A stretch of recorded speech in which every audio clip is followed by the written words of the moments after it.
ਪੰਜਾਬ ਦੇ ਪਿੰਡਾਂ ਦੇ ਅੰਦਰ ਜਾਤਕ ਬੜੇ ਮਾਸੂਮ ਤੇ ਆ ਦੁਕਾਨਦਾਰ ਬਹੁ ਰਾਮੀ ਜਾਗਤ ਹੁੰਦੇ ਨੇ। ਐਡਾ ਕਸੂਰ ਉਹਨਾਂ ਦਾ ਵੀ ਨਹੀਂ, ਜਾਤਕਾਂ ਨੂੰ ਇੱਕ ਦੁੱਕਾ ਰੁਪਈਆ ਘਰੋਂ ਲੱਭ ਜਾਂਦਾ ਤੇ ਦੁਕਾਨਾਂ ਤੇ ਟੁਰ ਜਾਂਦੇ ਤੇ ਪਾ ਵਖਤਾ ਛੱਡਦੇ ਨੇ ਉਹਨਾਂ ਨੂੰ। ਇੰਜ ਹੀ ਸਾਡੇ ਇੱਕ ਅਜ਼ੀਜ਼ ਨੂੰ 1 ਰੁਪਈਆ ਲੱਭ ਗਿਆ ਘਰੋਂ ਤੇ ਉਹ ਭੱਜ ਕੇ ਦੁਕਾਨਾਂ ਤੇ ਟੁਰ ਗਿਆ। ਦੁਕਾਨਦਾਰ ਉੱਠ ਕੇ ਖਲੋ ਗਿਆ ਵੀ ਅੱਜ ਬੜਾ ਵੱਡਾ ਕੋ ਗਾਹਕ ਪੈ ਗਿਆ ਤੇ ਪੁੱਛਦਾ, ਹਾਂ ਮੇਰਾ ਪੁੱਤਰ ਚਾਚੂ ਮੈਂ ਸ਼ਹਿ ਲੈਣ ਆਇਆ। ਮੇਰਾ ਪੁੱਤਰ ਵੇਖ ਕੀ ਲੈਣਾ ਹੈ? ਸਾਹਮਣੇ ਹੁਣ ਡੱਬਿਆਂ ਵਿੱਚ ਲੱਗੀਆਂ ਨੇ ਜਨਾਬ ਡੀਕੋ ਟਾਫੀ, ਅੰਬ ਵਾਲੀ ਟਾਫੀ, ਅਮਰੂਦ ਵਾਲੀ ਟਾਫੀ, ਮਲਟੀ ਵਾਲੀ ਟਾਫੀ, ਮਖਾਣੇ, ਪਤੀਸਾ, ਰੇਵੜੀਆਂ, ਕੇਕ, ਬਿਸਕਟ, ਛੁਆਰੇ। ਤੇ ਕਦੀ ਵੇਖੇ ਆਖੇ ਨਹੀਂ ਆ।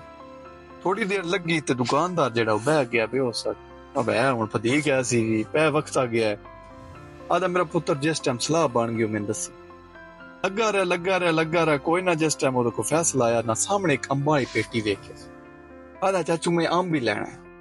ਹੁਣ ਦੁਕਾਨਦਾਰ ਅੱਗੇ ਬੜਾ ਅੱਕੇ ਆ ਤੇ ਉਸ ਨਾਲ ਉੱਠ ਕੇ ਦੱਸਿਆ ਕੋ ਨਾ ਮੇਰਾ ਪੁੱਤਰ 1 ਰੁਪਈਏ ਦਾ ਅੰਬ ਨਹੀਂ ਲੱਭਦਾ।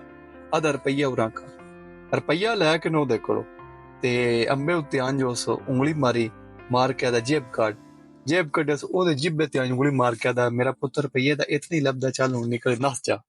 ਉਹ ਰੋਂਦਾ ਗਾ ਟੁਰ ਗਿਆ। ਜਾ ਕੇ ਕਰਦਾ ਸੀ ਅੰਮਾ ਉਹਦੀ ਆ ਗਈ। ਉਸ ਆਖਿਆ ਦੁਕਾਨਦਾਰ ਵੀ ਤੂੰ ਇਹ ਕੀ ਜ਼ੁਲਮ ਕੀਤਾ ਸਾਡੇ ਜਾਤਕੇ ਤੇ? ਉਸ ਆਖਿਆ ਵੀ ਜਿਹੜਾ ਜ਼ੁਲਮ ਸਵੇਰੇ ਮੇਰੇ ਤੇ ਕੀਤਾ, ਘੰਟਾ ਇਸ ਮੈਨੂੰ ਪਟਾਇਆ, ਉਹਦੀ ਗੱਲ ਹੀ ਕੋਈ ਨਹੀਂ। ਹੱਸਦੇ ਰਹੋ ਬਚਪਨ ਦੀਆਂ ਯਾਦਾਂ ਦੱਸਦੇ ਰਹੋ। ਰੱਬ ਰਾਖਾ।